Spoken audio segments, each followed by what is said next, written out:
जय हिंद साथियों, मैं अंकित कुमार यादव आप सभी का स्वागत करता हूं सृष्टि ज्ञान केंद्र में, जहां हम पढ़ रहे हैं कक्षा 11वीं की पॉलिटिकल साइंस और जिसमें चल रहा है अध्याय 6 जिसका नाम है न्यायपालिका। जिसमें अभी तक हमने ये जान लिया है कि एक स्वतंत्र न्यायपालिका क्यों जरूरी है और भारत की न्यायपालिका को स्वतंत्र करने के लिए भारत के संविधान ने उसे किस किस प्रकार की सुविधाएं प्रदान की हैं। भारत में न्यायाधीशों की नियुक्ति कैसे होती है और उन्हें उनके पद से कैसे हटाया जाता है, इस बात को भी हमने बखूबी जान लिया है। आज हम चल रहे हैं भारत की न्यायिक संरचना को समझने, है ना, कि भारत में न्याय व्यवस्था कैसी है। तो भारत की न्याय व्यवस्था आपकी ट्रायंगुलर है। कैसी है? ट्रायंगुलर, त्रिकोण है। क्या है? त्रिकोण। समझ में आई बात? भारत में एक सर्वोच्च न्यायालय है, सर्वोच्च न्यायालय, ठीक है, सर्वोच्च न्यायालय जिसे हम सुप्रीम कोर्ट कहते हैं, एससी कहते हैं। क्या कहते हैं? Supreme court. और भारत में बहुत सारे राज्यों में आपके हाई कोर्ट है जिन्हें एचसी कहते हैं। इसे एससी कहते हैं, इसे एचसी कहते हैं, ठीक है। तो अब आप लोगों को ये बताना है कि भारत में कितने हाई कोर्ट हैं, ठीक है। ये आप सबका प्रश्न है, आप सबको कमेंट बॉक्स में बताना है मुझे। फिर उसके बाद आपके डिस्ट्रिक्ट कोर्ट्स आते हैं, फिर आपके लोअर कोर्ट्स आते हैं। यहाँ आते हैं आपके डिस्ट्रिक्ट कोर्ट, डीसी कहते हैं इनको। क्या कहते हैं? डीसी। फिर आते हैं आपके लोअर कोर्ट, एलसी कहते हैं इनको, ठीक है। तो ये है भारत में न्याय व्यवस्था, ये है भारत की न्याय व्यवस्था की संरचना। तो आपके देश में न्यायिक तंत्र ऐसे काम करता है। तो सबसे पहले अगर कोई मुकदमा होगा तो वो कहां दर्ज होगा? वो लोअर कोर्ट में होगा। फिर उसके बाद अगर आप लोअर कोर्ट के डिसीजन से खुश नहीं हैं तो फिर आप डिस्ट्रिक्ट कोर्ट जाएंगे। फिर डिस्ट्रिक्ट कोर्ट के डिसीजन से आप खुश नहीं हैं तो आप हाई कोर्ट जाएंगे। पर अगर आप हाई कोर्ट के भी डिसीजन से खुश नहीं हैं तो फिर आप सुप्रीम कोर्ट जाएंगे। लेकिन उससे पहले, सुप्रीम कोर्ट जाने से पहले हाई कोर्ट ये डिसाइड करेगा कि आपका मामला सुप्रीम कोर्ट में जाने लायक है या नहीं, वो ये निर्धारित करेगा। समझ में आई बात? तो जाकर आप सुप्रीम कोर्ट जा सकते हैं। दो ही मामले हैं, एक तो आपके संवैधानिक मौलिक अधिकारों के उल्लंघन के मामले में आप सीधे सुप्रीम कोर्ट जा सकते हैं, हाई कोर्ट जा सकते हैं, ठीक है। ये एक ऐसा मामला है जिसके मामले में आप सीधे सुप्रीम कोर्ट और हाई कोर्ट जा सकते हैं, नहीं तो आपको यही प्रोसीजर फॉलो करना पड़ेगा। पहले लोअर कोर्ट, फिर डिस्ट्रिक्ट कोर्ट, फिर हाई कोर्ट, फिर सुप्रीम कोर्ट। यह है भारत की न्याय व्यवस्था। भारत की न्याय व्यवस्था एकात्मक है। क्या है? एकात्मक। समझ में आई बात? तो भारत में एक ही है सर्वोच्च और उसके नीचे सब काम करते हैं। सुप्रीम कोर्ट से बड़ा कोई नहीं है, इससे बड़ा कोर्ट इस देश में कोई नहीं है। इसका डिसीजन सभी कोर्टों को मानना पड़ता है, कोई भी कोर्ट इसके आदेश की अवहेलना नहीं कर सकता है। ये मैं मोटी मोटी बातें बता रहा हूं, अभी मैंने बुक नहीं उठाई है। समझ में आई बात? तो ये मोटी मोटी बातें आपके दिमाग में और आप सबके भी दिमाग में घुस जानी चाहिए। समझ में आई बात? ये मोटी मोटी बातें आपको पता रहेंगी तो आप इस किताब को बहुत अच्छे से समझ पाएंगे। और अगर आपके दिमाग में ये मोटी बातें भी नहीं जाएंगी तो आप कुछ भी नहीं कर पाओगे। आपके लिए ये जानना, ये समझना बहुत जरूरी है कि सुप्रीम कोर्ट कैसे काम करता है, हाई कोर्ट कैसे काम करता है, आपके डिस्ट्रिक्ट कोर्ट कैसे काम करते हैं, आपके लोअर कोर्ट कैसे काम करते हैं, क्योंकि आपका रूबरू उनसे होना ही होना है। आप आज जिस सामाजिक संरचना में रह रहे हैं उसमें बहुत से ऐसे आपको अभद्र लोग, मूर्ख लोग मिलेंगे जो आपको अदालत जाने के लिए मजबूर कर ही देंगे। आपको जाना ही पड़ेगा अदालत अपने लिए न्याय मांगने के लिए। समझ में आई बात? ऐसे बहुत से लोग मिलेंगे आपको इस धरती पर। बहुत से ऐसे लोग हैं जिनके अंदर ये बुद्धि नहीं है कि न्यायालय जाएगा इंसान तो तेरे भी तो पैसे खर्च होंगे और उसके भी खर्च होंगे। उनके अंदर ये बुद्धि नहीं है, निल बटा लुल्ल है वो। समझ में आई बात? उनके अंदर बुद्धि नाम की चीज नहीं है। तो इसीलिए इस देश के हर नागरिक को भारत की न्याय व्यवस्था के बारे में जानना बहुत जरूरी है। समझ में आई बात? और क्योंकि ये आपके अधिकारों की सुरक्षा करने वाले संस्थान हैं, यहाँ आपके अधिकारों की सुरक्षा की जाती है, इसलिए इनके बारे में, ये कैसे काम करते हैं, इनको जानना समझना बहुत ज्यादा जरूरी हो जाता है हर एक भारतीय के लिए। समझ में आई बात कि अभी भी नहीं आई है? भेजे में इतनी बात चली गई? पक्का? चलो पढ़ते हैं और जानते हैं। भारतीय संविधान एकीकृत न्यायिक व्यवस्था की स्थापना करता है। तो ये जो है व्यवस्था, इसे एकीकृत न्याय व्यवस्था कहते हैं। तो भारत की न्याय व्यवस्था कैसी है? एकीकृत न्याय व्यवस्था है। क्या है? भारत की न्याय व्यवस्था एकीकृत न्याय व्यवस्था है। ठीक है, आगे सुनिए। इसका अर्थ यह है कि विश्व के अन्य संघीय देशों के विपरीत भारत में अलग से प्रांतीय स्तर के न्यायालय नहीं है। भारत में न्यायपालिका की संरचना पिरामिड की तरह है, जिसमें सबसे ऊपर सर्वोच्च न्यायालय, फिर उच्च न्यायालय तथा सबसे नीचे जिला और अधीनस्थ न्यायालय हैं। नीचे के न्यायालय अपने ऊपर के न्यायालयों की देखरेख में काम करते हैं। समझ में आई बात? नीचे के न्यायालय अपने ऊपर के न्यायालयों की देखरेख में काम करते हैं। भारत में आपकी त्रिकोणाकार न्याय व्यवस्था है। त्रिकोणाकार न्याय व्यवस्था है, एकीकृत न्याय व्यवस्था है, कुछ अलग नहीं है। समझ में आई बात? इतनी सी बात को भेजे में डाल के रखोगे तो बहुत आगे जाओगे, और नहीं समझ पाओगे इसको तो आगे कभी नहीं जा पाओगे। तो ये जो आपका दिया गया है पिरामिड, तो इसमें आपको बताया गया कि कौन क्या काम करता है, कौन क्या नहीं करता। ठीक है, तो ये जान लोगे। इसको देखो, जो बातें मैंने बताई है वही बातें यहाँ पर भी लिखी हैं। जो ये आपके एलसी है, लोकल कोर्ट को अधीनस्थ अदालत कहते हैं। इसमें कैसे फौजदारी और दीवानी किस्म के मुकदमों पर विचार करती है। आपकी लोअर कोर्ट किन मामलों पर विचार करती है? मारपीट के और दीवानी जमीन जायदाद के मामलों पर विचार करने का काम करती है। कौन? आपके लोअर कोर्ट, अधीनस्थ अदालत। ठीक है, फौजदारी मतलब लड़ाई, और दीवानी उसी तरीके से मतलब डिस्प्यूट, इंटरनल फैमिली डिस्प्यूट, ये सारे। फिर आपकी जिला अदालत किन चीजों में काम करते हैं? सुन लो। जिले में दायर मुकदमों की सुनवाई करती है। जो जिले में दायर है मुकदमे, उनकी निचली अदालतों के फैसले पर की गई अपील की सुनवाई करती है। मान लो इसके द्वारा दिया गया फैसले से जो जिसने केस फाइल किया है या जिसके खिलाफ फैसला गया वो संतुष्ट नहीं होता, तो वो यहाँ जाकर अपील फाइल करता है। कहाँ पर? आपके जिला अदालत में। तो जिला अदालत फिर उसकी सुनवाई भी करता है। ये मैंने पहले बता दिया आपको। गंभीर किस्म के आपराधिक मामलों पर फैसला देता है। गंभीर किस्म के, जैसे आपके बलात्कार हो गया, इस प्रकार के मामलों पर पहला डिसीजन यहीं से आता है। किसी को भी मृत्यु दंड देना सबसे पहले देने का अधिकार यहीं पर है। डिस्ट्रिक्ट कोर्ट ही किसी को मृत्यु दंड देता है, लोअर कोर्ट किसी को मृत्यु दंड देने का अधिकार नहीं रखता।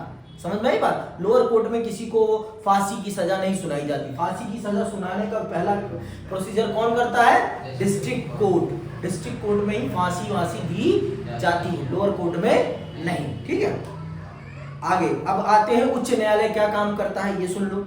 निचली अदालतों के फैसले पर की गई अपील की सुनवाई कर सकता है। निचली अदालत मतलब डिस्ट्रिक्ट कोर्ट से, अगर डिस्ट्रिक्ट कोर्ट के फैसले से आप संतुष्ट नहीं है तो आप हाई कोर्ट जा सकते हैं। तो वही बात हो गई कि निचली अदालतों के फैसले की सुनवाई करता है कौन? आपका हाई कोर्ट। ठीक है, मौलिक अधिकारों को बहाल करने के लिए रिट जारी कर सकता है। आपको मैंने बता दिया कि मौलिक अधिकारों से संबंधित मामलों की सुनवाई आपका हाई कोर्ट करता है। हाई कोर्ट के पास और सुप्रीम कोर्ट के पास ही ये अधिकार है। संविधान में ये लिखित तौर पर दिया गया है। ठीक है, राज्य के क्षेत्राधिकार में आने वाले मुकदमों का निपटारा कर सकता है। राज्य सरकार के मामलों का निपटारा करने का काम करता है। मतलब जैसे इलाहाबाद उच्च न्यायालय है, तो इलाहाबाद उच्च न्यायालय उत्तर प्रदेश के सभी प्रमुख मामलों की सुनवाई करने का अधिकार रखता है, लेकिन उसके पास ये कदापि अधिकार नहीं है कि वो उत्तर प्रदेश और मध्य प्रदेश के मामले में इंटरफेयर करे। ये ऐसे मामले कहां जाएंगे? ऐसे मामले सीधे तौर पर सुप्रीम कोर्ट में जाएंगे। दो राज्यों के बीच में हुए डिस्प्यूट का मामला किसके पास जाएगा? सीधे सुप्रीम कोर्ट। और राज्य सरकार और केंद्र सरकार के बीच हुए डिस्प्यूट का मामला कहां जाएगा? सीधे सुप्रीम कोर्ट। वो हाई कोर्ट में नहीं जाते हैं। ये भेजे में डाल लेना अच्छे से, मुझे दोबारा बताने की जरूरत ना पड़े। अभी मैं सर्वोच्च न्यायालय के मामले बताऊंगा तो मैं फिर ये ना सुनूं कि भैया मैंने तो छुना ही नहीं, मेरी कान में ठेठी थी, मैंने तो कुछ छुना ही नहीं। ये बात नहीं आनी चाहिए। ठीक है, आगे सुनो। अपने अधीनस्थ अदालतों का पर्यवेक्षण और नियंत्रण करती है। मतलब ये जिला अदालतों का और अधीनस्थ अदालतों पर कंट्रोल करने का काम करती है। कौन? आपकी उच्च न्यायालय। अब आते हैं सर्वोच्च न्यायालय। भारत का सर्वोच्च न्यायालय क्या करता है, सुनना। इसके फैसले सभी अदालतों को मान्य होते हैं। यह उच्च न्यायालय और न्यायाधीशों का तबादला कर सकता है। यह किसी अदालत या मुकदमा अपने पास मंगवा, किसी भी अदालत का मुकदमा ये सीधे अपने पास मंगवा सकता है। ठीक है। यह किसी एक उच्च न्यायालय में चल रहे मुकदमे को दूसरे उच्च न्यायालय में भिजवा सकता है। इधर से उधर ट्रांसफर करने, उच्च न्यायालय से दूसरे उच्च न्यायालय में किसी भी मामले को ट्रांसफर करने का अधिकार सिर्फ किसके पास है, सुप्रीम कोर्ट के पास, सर्वोच्च न्यायालय के पास। अगर भारत का सुप्रीम कोर्ट देखना है तो चले जाना प्रगति मैदान। प्रगति मैदान के जस्ट सामने है आपका supreme court. Supreme court metro station का ही नाम है। उतरो और जाके देख के आओ कि कैसा है आपका सुप्रीम कोर्ट, क्योंकि आप लोग देखते नहीं हो इसलिए आप लोगों को पता ही नहीं है कि सुप्रीम कोर्ट दिखता कैसे। तो जाओ एक बार देखो, इंटरनेट पे खोजो तो पता चलेगा कि आपका सुप्रीम कोर्ट कैसे दिखता है। देख लोगे तो पता तो रहेगा ना कि हाँ भाई ये हमारे देश का सुप्रीम कोर्ट है, पता तो चल जाएगा ना। आते हैं, अब चलते हैं, ये जानने चलते हैं कि हमारे देश की जो सबसे बड़ी अदालत है वो किन मामलों में इंटरफेयर करती है, वो कौन कौन से मामलों पर काम करती है, उसके पास कौन से अधिकार हैं, भारत के संविधान ने उसे कौन कौन से अधिकार दिए हैं। तो चलिए जानते हैं और समझते हैं सर्वोच्च न्यायालय के क्षेत्राधिकार क्या है, वो किन किन मामलों पर काम करती है। भारत का सर्वोच्च न्यायालय विश्व के सर्वाधिक शक्तिशाली न्यायालयों में से एक है, लेकिन वह संविधान द्वारा तय की गई सीमा के अंदर ही काम करता है। समझ में, बहुत ताकतवर है आपका सर्वोच्च न्यायालय, लेकिन उसके लिए भी एक सीमा निर्धारित की गई है। और वो किसने निर्धारित की है, भारत के संविधान ने। भारत के संविधान से ज्यादा ताकतवर इस दुनिया में कोई नहीं है भारत में। समझ में आई बात। भारत का संविधान ही इस देश का सर्व है, मतलब सब कुछ वही है, सर्वव्यापी है वो। इस देश के लिए वो सर्वव्यापी है, उससे बड़ा इस देश के लिए कुछ भी नहीं है। इस देश की कानून व्यवस्था को संचालित करने का काम भारत का संविधान करता है। ये बात अच्छे से अपने भेजे में डाल लेना, ठीक है। और भारत का सर्वोच्च न्यायालय उसका संरक्षक, उसका पालनहारक है और उसका फॉलोअर भी है। उसकी सुरक्षा करने का दायित्व भी सर्वोच्च न्यायालय का है और उसके द्वारा बताए गए कानूनों को लागू कराने की भी जिम्मेदारी किसकी है, सर्वोच्च न्यायालय की है। समझ में बात। तो सर्वोच्च न्यायालय भी कभी भी सुप्रीम कोर्ट के मतलब संविधान के खिलाफ जाकर कोई काम नहीं कर सकता, क्योंकि उसके लिए भी एक पूरा का पूरा सांचा बनाकर रखा है। किसने, आपके संविधान ने। और भारत के संविधान को बनाने वाले लोग सबके सब क्या थे, सबके सब क्या थे, वकील थे। बाबा साहब अम्बेडकर कौन थे, बहुत बड़े वकील थे। पंडित जवाहरलाल नेहरू कौन थे, बहुत बड़े वकील थे। सरदार वल्लभ भाई पटेल कौन थे, बहुत बड़े वकील थे। आपको पता ही नहीं है, ये बड़े दुर्भाग्य की बात है। डॉक्टर राजेंद्र प्रसाद कौन थे, बहुत बड़े वकील थे अपने टाइम के वो। मोहनदास करमचंद गांधी कौन थे, बहुत बड़े वकील थे। कहां से पढ़ के आए थे, इंग्लैंड से पढ़ के आए थे उस समय। समझ में आई बात। तो ऐसे वैसे लोगों ने भारत का संविधान नहीं बनाया आज के लंजू पंजुओं की तरह। उस समय के सबसे ब्राइट माइंडों ने भारत के संविधान को गढ़ने का काम किया है उस समय के। समझ में आई बात। सबसे ब्राइट माइंड जो थे भारत के, उन लोगों ने भारत के संविधान को गढ़ने का काम किया है। तो उनकी नियत पर आज के नेता अगर शक करते हैं ना, तो ये चोर हैं एक नंबर के। उन्होंने कभी भी अपने हित को ध्यान में रखते हुए काम नहीं किया। उन्होंने इस देश के हित को ध्यान में रखते हुए सारा का सारा काम किया। तभी तो आज इस देश को आजाद हुए 75 साल हो गए हैं, फिर भी वो संविधान इस देश की रूपरेखा को तय करने में एक बड़ी भूमिका निभा रहा है। तो चलिए जान लेते हैं कि हमारा सर्वोच्च न्यायालय क्या क्या काम करता है। सर्वोच्च न्यायालय के कार्य और उत्तरदायित्व संविधान में दर्ज है। सर्वोच्च न्यायालय को खास किस्म का क्षेत्राधिकार प्राप्त है। तो वो खास किस्म के क्षेत्राधिकार क्या है, आइए उनको विस्तार पूर्वक जानते हैं और समझते हैं। तो पहला है मौलिक क्षेत्राधिकार, जिस पर सिर्फ काम करने का अधिकार किसका है, सर्वोच्च न्यायालय का। सर्वोच्च न्यायालय के अलावा इन मामलों पर काम कोई और नहीं कर सकता है। ये वो मामले हैं जिन मामलों को सिर्फ और सिर्फ सर्वोच्च न्यायालय ही देखता है। और वो मैंने आपको बता दिया है पहले। कौन से मामले? राज्य और राज्य के बीच डिस्प्यूट का, और केंद्र और राज्य के बीच का डिस्प्यूट अगर होता है तो इन मामलों की सुनवाई सिर्फ कहां होती है? सर्वोच्च न्यायालय में। सुनना अभी बताएगा। मौलिक क्षेत्राधिकार का अर्थ है कि कुछ मुकदमों की सुनवाई सीधे सर्वोच्च न्यायालय कर सकता है। ऐसे मुकदमों में पहले निचली अदालतों में सुनवाई जरूरी नहीं। ऊपर के चित्र में आपने देखा कि संघीय संबंधों से जुड़े मुकदमे सीधे सर्वोच्च न्यायालय में जाते हैं। कभी भी भारत सरकार और किसी राज्य सरकार के बीच में कोई भी डिस्प्यूट होगा तो वो सीधे सीधे कहां जाएगा केस? सर्वोच्च न्यायालय। मान लीजिए भारत सरकार और पंजाब सरकार के बीच में कोई डिस्प्यूट होगा तो वो मामला उस मामले की सुनवाई कहां होगी? सर्वोच्च न्यायालय में होगी, किसी हाई कोर्ट में नहीं होने वाली। समझ गए? तो ये वो मामले हैं जिनकी डायरेक्ट सुनवाई होती है। इन पर काम करने का अधिकार सिर्फ और सिर्फ सर्वोच्च न्यायालय के पास ही है। इन मामलों की सुनवाई करने का अधिकार सिर्फ सर्वोच्च न्यायालय के पास है और किसी के पास नहीं है। ये बात अपने इस छोटे से भेजे में अच्छे से डाल लेना, फिर मुझे बताने की जरूरत ना पड़े। ठीक है।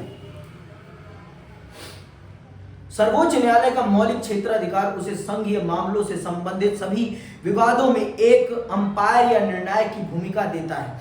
किसी भी संघीय व्यवस्था में केंद्र और राज्यों के बीच तथा विभिन्न राज्यों में परस्पर कानूनी विवादों का उठना स्वाभाविक है। इन विवादों को हल करने की जिम्मेदारी सर्वोच्च न्यायालय की है।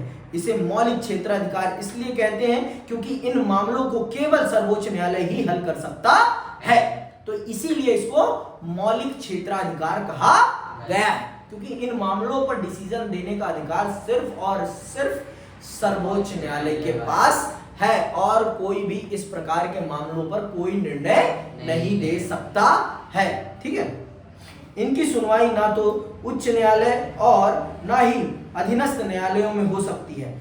अपने इस अधिकार का प्रयोग कर सर्वोच्च न्यायालय न केवल विवादों को सुलझाता है बल्कि संविधान में दी गई संघ और राज्य सरकारों की शक्तियों की व्याख्या भी करता है।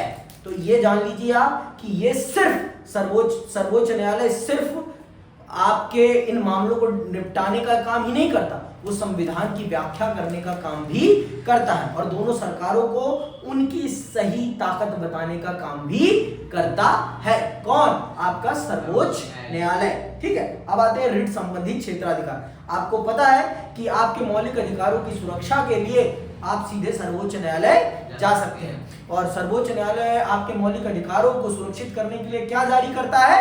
रिट। तो उन रिटों को भी जारी करने का अधिकार आपके सर्वोच्च न्यायालय के पास है। तो सुनिएगा, जैसा कि आपने मौलिक अधिकारों वाले अध्याय में पढ़ा है कि मौलिक अधिकारों के उल्लंघन पर कोई भी व्यक्ति इंसाफ पाने के लिए सीधे सर्वोच्च न्यायालय जा सकता है। सर्वोच्च न्यायालय अपने विशेष आदेश रिट के रूप में दे सकता है। उच्च न्यायालय भी रिट जारी कर सकते हैं, लेकिन जिस व्यक्ति के मौलिक अधिकार का उल्लंघन हुआ है उसके पास विकल्प है कि वह चाहे तो उच्च न्यायालय या सीधे सर्वोच्च न्यायालय जा सकता है। इन रिटों के माध्यम से न्यायालय कार्यपालिका को कुछ करने या न करने का आदेश दे सकता है।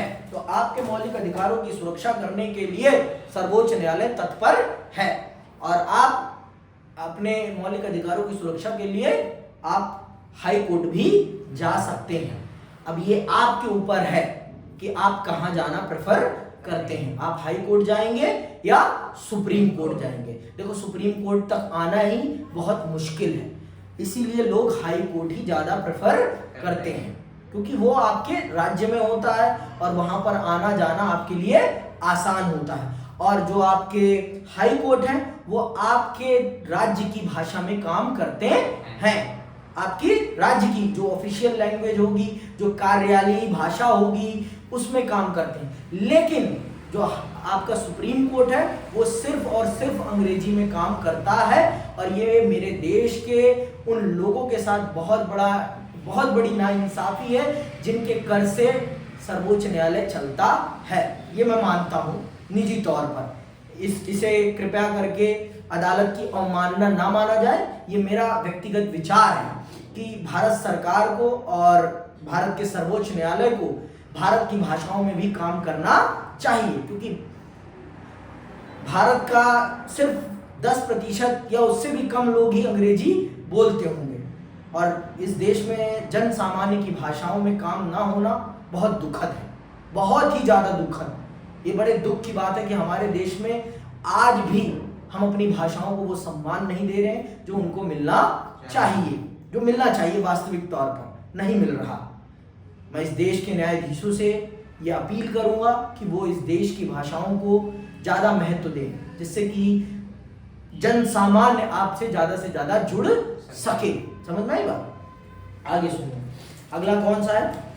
अपीली क्षेत्राधिकार। आपको पता है एट द एंड अगर आप किसी भी अदालत के फैसले से संतुष्ट नहीं है तो आप सर्वोच्च न्यायालय जा सकते हैं किसी भी फैसले के खिलाफ, और आप वहां सुनवाई करवा सकते हैं। पर ये बात जान लो, उसने जो डिसीजन दे दिया वो तो आपको मानना ही पड़ेगा। अगर उसने कह दिया कि इस व्यक्ति को इस कुकर्म के लिए मृत्यु दंड मिलेगा तो मिलेगा, फिर आपके पास कोई मौका नहीं है। एक बार आप राष्ट्रपति को माफीनामा लिख सकते हो। अगर राष्ट्रपति साहब ने भी कह दिया कि मार दो इनको, इनका जीवन इस देश के लिए किसी काम का नहीं है, तो आपके जीवन को आपसे छीन लिया जाएगा। ये बात जान लीजिए आप बखूबी, ठीक है? आगे सुनिए, सर्वोच्च न्यायालय अपील का उच्चतम न्यायालय है। कोई भी व्यक्ति उच्च न्यायालय के निर्णय के विरुद्ध सर्वोच्च न्यायालय में अपील कर सकता है, लेकिन उच्च न्यायालय को यह प्रमाण पत्र देना पड़ता है। सुन लो, अंडरलाइन कर लो इस बात को।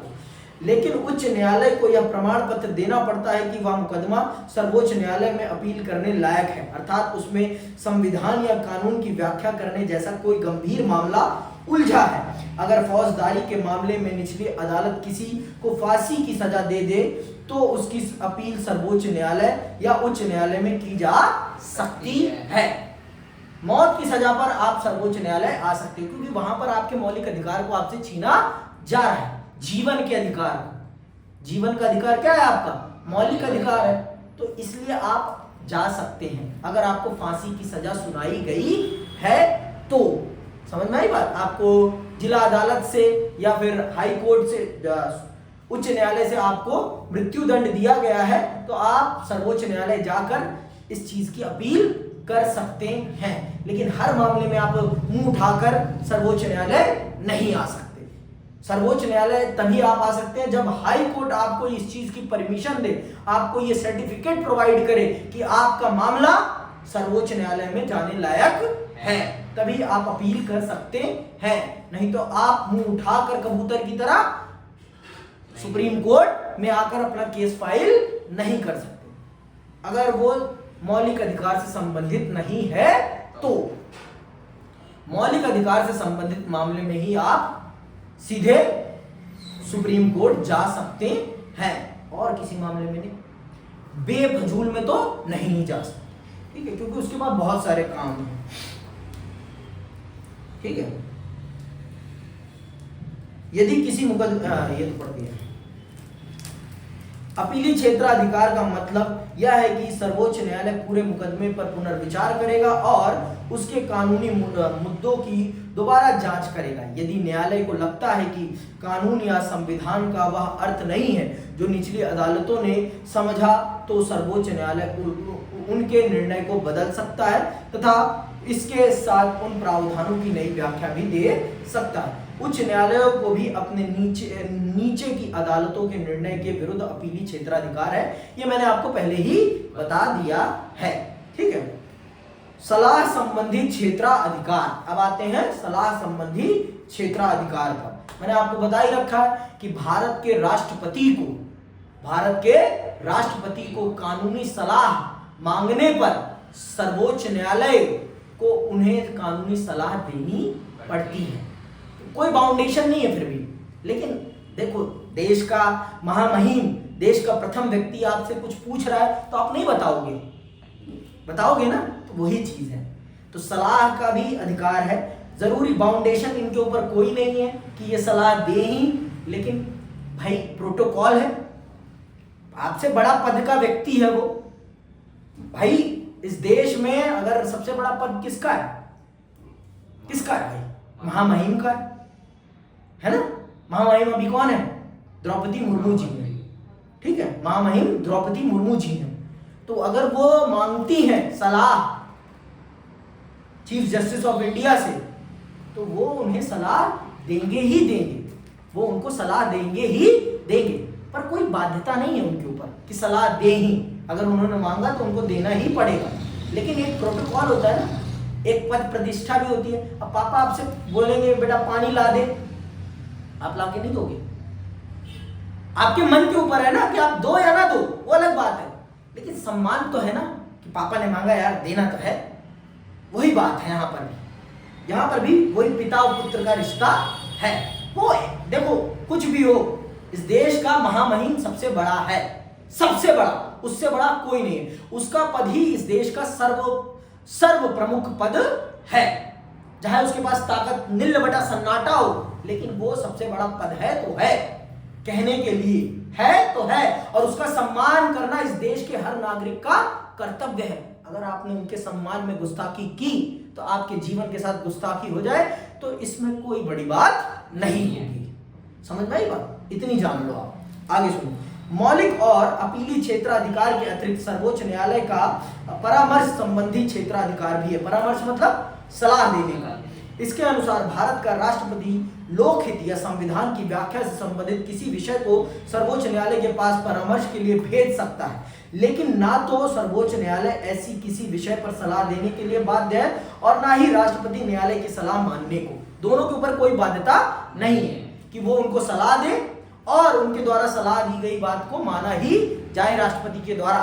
दोनों के ऊपर कोई बाध्यता नहीं है। लेकिन भाई सम्मान तो सम्मान है। राष्ट्रपति साहब अगर महोदय मांग रहे हैं तुमसे सलाह, तो ये तुम्हारा कर्तव्य है बाबू कि तुम उनको सलाह दो। समझ में आई बात? और जब आपने मांगी है सलाह उनसे, तो वो कानून के विशेषज्ञ हैं, कानून के एक्सपर्ट हैं, तो आप भी मानोगे ही मानोगे, अपने तरीके से मानोगे लेकिन मानोगे। समझ में आई बात? पहली बात तो ऐसा कोई खास मामला आता ही नहीं है।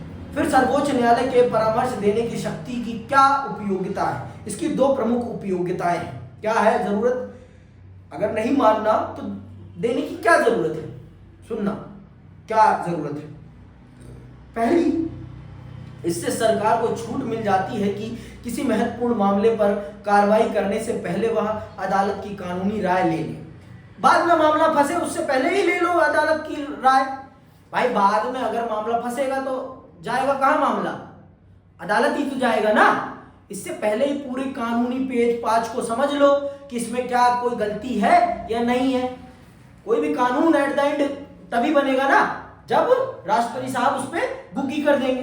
तो राष्ट्रपति साहब को अगर लगता है कि इस कानून में कोई कानूनी पेच है तो वो उस कानूनी पेच को पहले ही समझ लेते हैं और सरकार को बता देते हैं कि ये कानूनी पेच हटा लो बाबू, नहीं तो आने वाले समय पे ये कानून अदालत में अटक जाएगा। तो वही चीज, वो चीज पहले ही करवा लेती है अदालत। ठीक है, इसके बाद में कानूनी विवाद से बचा जा सकता है। दूसरा, सर्वोच्च न्यायालय की सलाह मानकर सरकार अपने प्रस्तावित निर्णय या विधेयक में समुचित संशोधन कर सकती है। तो ये चीज हो जाता है। अगर उसमें कोई कानूनी पेच फंस रहा है तो उसको सुन लेती है सरकार और समय रहते उसमें बदलाव कर देती है, जिससे कि कानून जब संसद में जाए तो उसमें किसी भी प्रकार का समस्या, कानूनी समस्या तो ना खड़ी हो। ठीक है, अब दो अनुच्छेद पढ़ रहा हूं मैं। अनुच्छेद 137 क्या है ये? सुनना बहुत ध्यान से। अनुच्छेद 137 क्या कहता है? उच्चतम न्यायालय को अपने द्वारा सुनाए गए निर्णय या दिए गए आदेश का पुनर्वालोकन करने की शक्ति है। तो ये बात जान लो, आपका सर्वोच्च न्यायालय ना अपने द्वारा दिए गए निर्णय को बदलने की शक्ति रखता है। अगर उसे लगता है कि मेरे द्वारा उस समय दिया गया निर्णय सही नहीं है तो वो बदल सकता है। अगला सुनो, अनुच्छेद 144 क्या कहता है? भारत के राज्य क्षेत्र के सभी सिविल और न्यायिक प्राधिकारी उच्चतम न्यायालय की सहायता से कार्य करेंगे। मतलब भारत की जितनी भी न्याय व्यवस्था है वो पूरी की पूरी भारत के सर्वोच्च न्यायालय के अधीन काम करती है। ठीक है, पिछले पृष्ठ पर दिए गए अनुच्छेदों को पढ़ें। पढ़ लिया हमने तो भाई। ये अनुच्छेद हमें भारत के न्यायपालिका की एकीकृत प्रकृति और सर्वोच्च न्यायालय की शक्तियों को समझने में मदद करते हैं। सर्वोच्च न्यायालय के फैसले भारतीय भूभाग के अन्य सभी न्यायालयों पर बाध्यकारी हैं। मैंने पहले बता दिया कि उसका डिसीजन भारत के हर न्यायालय को मानना ही पड़ेगा। किसका?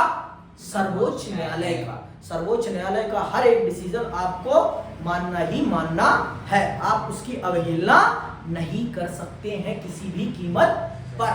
किसकी अवहेलना? सर्वोच्च न्यायालय के द्वारा दिए गए आदेश की। सर्वोच्च न्यायालय ने जो आदेश दिया है उसकी आप अवहेलना किसी भी कीमत पर नहीं कर सकते हैं। ठीक है। उसके द्वारा दिए गए निर्णय संपूर्ण देश में लागू होते हैं। सर्वोच्च न्यायालय स्वयं अपने निर्णयों से बाध्य नहीं है और कभी भी उसकी समीक्षा कर सकता है। इसके अतिरिक्त सर्वोच्च न्यायालय की अवमानना के मामले भी वे स्वयं ही देखता है। बात सुन लो आप, अगर आपने सर्वोच्च न्यायालय के खिलाफ कुछ बोला तो सर्वोच्च न्यायालय आपको ऐसे मिट्टी की तरह पीस के फेंक देगा, क्योंकि वो अपने मामले उसके खिलाफ बोलने वाले मामले वो खुद देखता है।